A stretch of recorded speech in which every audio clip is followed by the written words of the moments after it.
அம்னோனை குறித்து வேதம் சொல்லுது, அந்த அம்னோன் எவ்வளவு தனக்குள்ள இச்சென்ற ஒரு ஃபீல் ஓடினாலும், தன்னுடைய சொந்த சகோதரியாய தாமார் மேல் மோகம் கொண்டாலும் தனக்குள்ளே தான் வச்சிருந்தான். அவன் பலவீனமானா, அவன் சிக்கானா, அந்த பொண்ணை அப்ரோச் பண்ணல, அந்த பொண்ணை போய் தொடரல, இல்லைன்னா யார்ட்டையாவது போய் எப்படியா அந்த பொண்ணை அனுபவிக்கலாமான்னு நினைக்கல. அந்த இச்சை வந்துருச்சு, தனக்குள்ளேயே வச்சு பலவீனமா. அவனுடைய ஃப்ரெண்டு வேதம் சொல்லு, அவனுடைய நண்பன் என்ன செஞ்சானாமா, அவனுடைய நண்பன் என்ன சொல்றான் அப்படின்னு சொன்னா, ஏன் இப்படி மெலிஞ்சு போறேன்னு கேட்கிறான். இந்த மாதிரி என்னுடைய சகோதரி மேல நான் ஆசை வச்சுக்கேன்னு சொன்ன உடனே அவன் பாருங்க, நீங்க இப்போ 2 சாமுவேல் 13ஆம் அதிகாரத்துல 4வது வசனத்தை வாசிக்கும் போது, அவன் இவனை பார்த்து, ராஜகுமாரனாகிய நீர் நாளுக்கு நாள் எதனாலே இப்படி மெலிந்து போகிறாய், எனக்கு சொல்ல மாட்டாயா என்றான். அதற்கு அம்னோன், என் சகோதரனாகிய அப்சலோமின் சகோதரியாகிய தாமாரின் மேல் நான் ஆசை வைத்திருக்கிறேன் என்றான். தங்கச்சி மேல, சிஸ்டர் மேல ஆசை வச்சிருக்கேன்னு சொன்ன உடனே நல்ல ஃப்ரெண்டா இருந்தா என்ன பண்ணிருப்பான், ஓங்கி பலார்னு ஒண்ணு கொடுத்துருவோம், வேற வேலையே இல்லையாடா, ஏடா சொந்த ஒரு சகோதரி மேல இவ்வளவு அசிங்கமா நினைச்சிட்டு இருக்க, முதல்ல அந்த புத்தியை அவனை விட்டு விலக்கிரு, நீ ஜெபம் பண்ணு, உங்க அப்பாட்ட போய் சொல்லு, உடனே ஒரு கல்யாணம் பண்ணு அப்படின்னு சொல்றதை விட்டுட்டு இந்த ஃப்ரெண்டு ஒரு ஆலோசனை கொடுக்குறான் பாருங்க, மோசமான ஆலோசனை. அப்பொழுது யோனதாப் அவனை பார்த்து, நீ வியாதிக்காரனை போல உன் படுக்கை மேல் படுத்துக்கொள், உன்னை பார்க்கிறதற்கு உன்னுடைய தகப்பனார் வரும்போது என் சகோதரியாகிய தாமார் வந்து எனக்கு போஜனம் கொடுத்து அவள் கையினாலே சாப்பிடும்படிக்கு நான் பார்க்க என் கண்களுக்கு முன்பாக சமைத்து தரும்படி தயவு செய்ய வேண்டும் என்று சொல் என்றான்.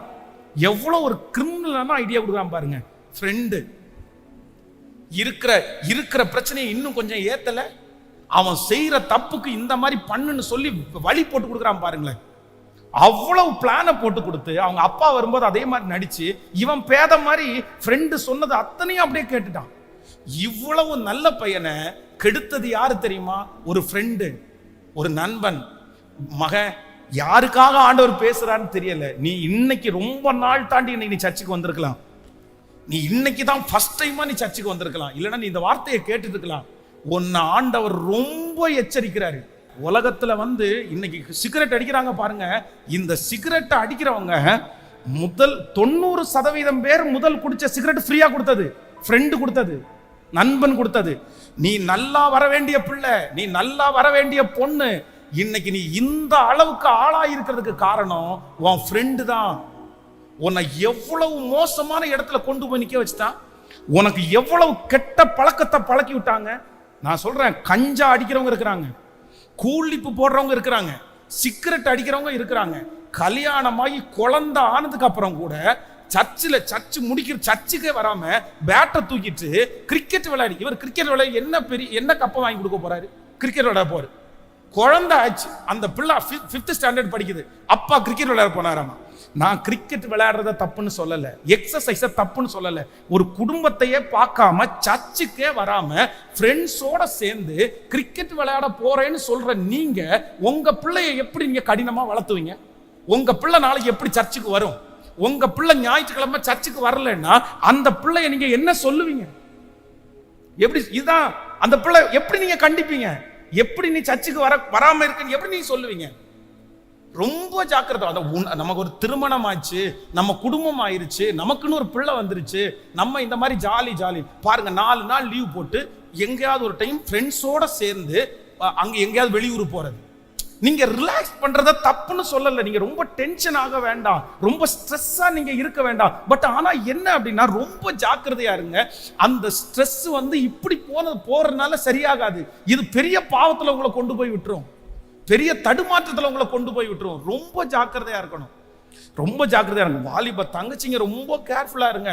இந்த மொபைல்ல தேவையில்லாம யாராவது ஒருத்தர் லிங்க் பண்ணி ஏதாவது ஒரு ஆப்பை உங்களுக்கு கொடுத்து ஏதாவது விதத்துல வழி நடத்தினா தயவு செய்து அந்த மாதிரி ஆட்கள்கிட்ட ஃப்ரெண்ட்ஷிப் வைக்காத. உன்னை ஒன்றும் இல்லாம பண்ணிடுவாங்க. நீ நல்ல பிள்ளை, நீ கெடுத்துக்காத. உங்க அப்பா உனக்கு பெரிய சொத்தை தர முடியாதா? அம்மா தர முடியாது. உன் வாழ்க்கையை ரொம்ப ஃப்ரெண்ட்ஷிப்பு, நான் என்ன பொறுத்த வரைக்கும் கர்த்தரே நமக்கு ரொம்ப நல்ல நண்பனானவர்.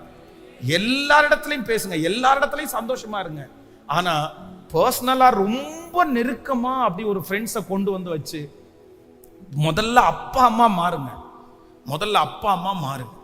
நீங்க மாறாம இவங்களுக்கு ஒரே பேச்சு பாருங்க. சில சிஸ்டர்ஸ் எல்லாம் தவறாம பேசிட்டே இருப்பாங்க போன்ல, தவறாம எஸ்எம்எஸ் பண்றது. கேட்டா ஸ்கூல் மெட்டு, காலேஜ் மெட்டு, எல்லாருக்குமே காலேஜ் மெட்டு, எல்லாருக்குமே ஸ்கூல் மெட்டு இருக்கத்தான் செய்யறாங்க.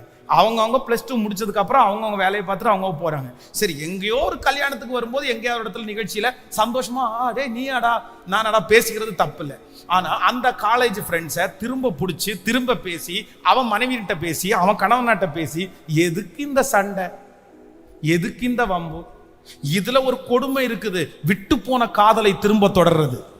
சீரியஸா சொல்றேன். என்ன அப்படின்னு சொன்னா, அந்த காலேஜ்ல படிக்கும் போது இவங்க ஏதோ அன்னைக்கு சின்ன பிள்ளை தெரியாம, +2 படிக்கும்போது சின்ன பிள்ளை தெரியாம, 10th படிக்கும்போது அவங்களுக்கு அந்த இது இல்ல, சும்மா அந்த பையனுக்கு லவ் லெட்டர் கொடுக்கறது இல்ல பொண்ணு கொடுக்கறது, அந்த மாதிரி பேச்சுவார்த்தை இருக்கும். இவங்க கல்யாணமாயி இப்ப குழந்தை எல்லாம் பிறந்தாச்சு, ஏதோ ஒரு கல்யாணத்துல 2 பேரும் பார்த்துட்டாங்க, இப்ப பழைய காதல் மலர்ந்திருக்காமோ. இது எப்படிப்பட்ட உலகத்துல நம்ம வாழ்றோம், எவ்வளவு கொடுமையா போயிட்டு இருக்கு.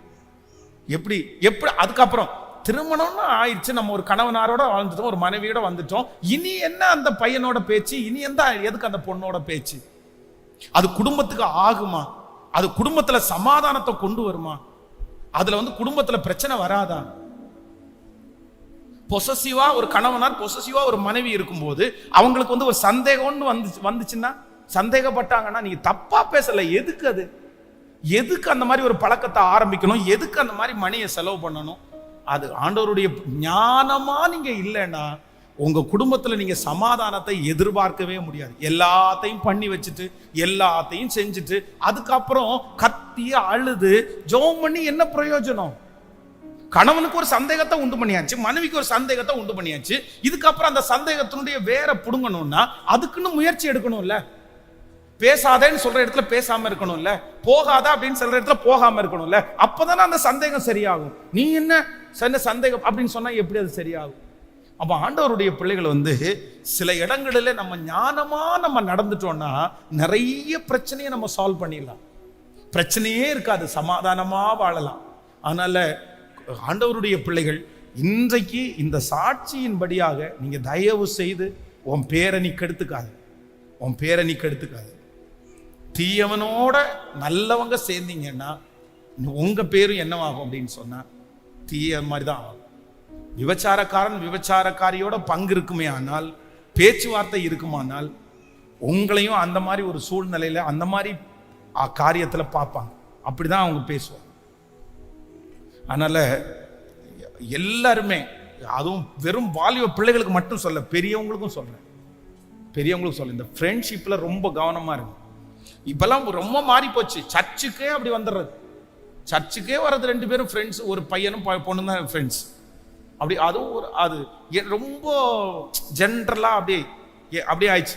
எல்லாரும் தப்புன்னு சொல்லல, ஆனா என்ன அப்படின்னு சொன்னா அது ஒரு டிஸ்டன்ஸ் வேணும் இல்ல கண்ணா. ஒரு ஆண் மகன், ஆண் பொண்ணு, ஒரு பையன் போது ஒரு டிஸ்டன்ஸ் வேணும் கண்டிப்பா. அது ரொம்ப நம்ம என்னதான் நம்ம ரொம்ப இதுவா இருந்தாலுமே அது எப்படி எனக்கு ஒன்றும் புரியல. நீங்க சொல்லி கீழ்ப்படியல அப்படின்னா அது அவங்களுக்கு சார்ந்தது, நம்ம ஒன்றும் பண்ண முடியாது.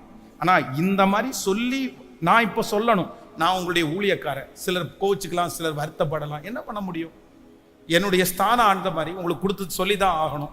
அதனால சொல்லிட்டேன். இப்போ நீங்க கேட்கல அப்படின்னு சொன்னா ஓகே ரைட், ஒன்றும் பிரச்சனை இல்லை, உன் வாழ்க்கை நீங்க வாழுங்க, அதெல்லாம் ஒன்றும் தப்பு இல்லை. ஆனாலும் ஒரு நாள் கர்த்தர் உங்களை நியாயத்திலே கொண்டு நிறுத்துவார் என்று அறி. அப்போ நீங்க உங்கள்ட்ட ட்ரெஸ் கோடு சரியில்லைன்னா ஈஸியா அப்ரோச் பண்ணுவாங்க. நீங்க கலகலன்னு பேசுறவங்களா இருந்தா ஈஸியா. அதான் கடந்த வாரத்தில் ஒரு நியூஸ் கேள்விப்பட்டேன். பைக்ல போயிட்டு இருக்கும்போது ஒரு பொண்ணு சிரிச்சுச்சாமா. சிரிச்ச பொண்ணை 3-4 கிலோமீட்டர் ஃபாலோ பண்ணி போய் அந்த பிள்ளைய ஒரு பையன் ஆஃபீஸ் பண்ணி ஏன் இப்படி பண்ணேன்னு கேட்டா அவன் என்ன பார்த்து சிரிச்சான் இருக்கான். சிரிச்சது தப்பாங்க.